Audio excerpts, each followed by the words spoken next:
I've been a real estate photographer for many years and I've got some stories to tell, and this is going to be one of them. G'day friends, a couple of years ago I got offered a job that was a couple of hours drive from Melbourne, where I usually do most of my work, because the local agents couldn't sell this particular house, so they actually gave it to another agent in Melbourne, and I do work for that particular agent, and that's how I got the job. He rang me up and he said, "Brett, I just want you to let you know before you go out there that this house has had a bit of tragedy in it. Someone has died in this house." And the agent said, "Once you've looked it up, give me a call back and let me know if you want to do it still." And the shoot I was doing was going to be a dusk shoot, so I was going to be in this house at night time, which is fine. I've done many houses at night time, of course. He said, but what happened in this house was actually quite gruesome. And then he told me what to look up on the internet to see what happened in this house. And about 5 or 6 years before I was doing this job, a woman was murdered in this house by her boyfriend. Her boyfriend had a new girlfriend and they were jealous of the old girlfriend, so they called her over to the house, where they took her into the bedroom and they stabbed her to death, and then they dragged her body into the bathroom and they dismembered her in the bath. This is obviously a horrible thing to happen, but it happened in this house, and this house had been on the market for a long time and no one wanted to buy it. So after I'd read the article, I called the agent back up and said, "Yeah, look, I'll just do it. It's just a house. What difference does it make?" So I jumped in the car and off I went. And now it was a 2-hour drive away. It was a good paying job because I got paid travel and all that kind of stuff. And off I went to this place 2 hours from Melbourne. And when I got there, there was about another hour of daylight left. And the keys had been left in a letterbox for me, and I unlocked the house and I went inside and had a look around. It's just an empty house. It had been fully renovated. The bathroom no longer had a bath in it, but it had been fully renovated, new carpet, new flooring, everything. It was actually quite a nice, neat little house. It was an old weatherboard house from maybe the 50s or 60s.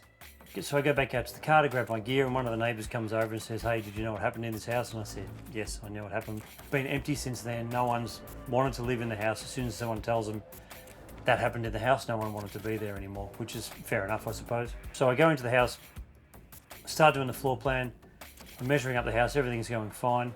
Go out the back, measure the pergola, all that kind of stuff. Everything's great. And then I thought I better start taking the photos. It's getting closer to sunset. So I started taking all the photos of the house. I started with the master bedroom, which is where the woman was murdered. And just standing in that doorway was kind of weird, but I took the photo and everything was cool. Then I took the photo of the other bedroom and the living areas and so on. And before I did the kitchen, I thought I'll shoot the bathroom. So I go into the edge of the bathroom at the doorway and I'm taking the shot. Shower to the left, you've got a vanity to the right and a toilet in the corner. And there's a very big gap between the toilet and the vanity.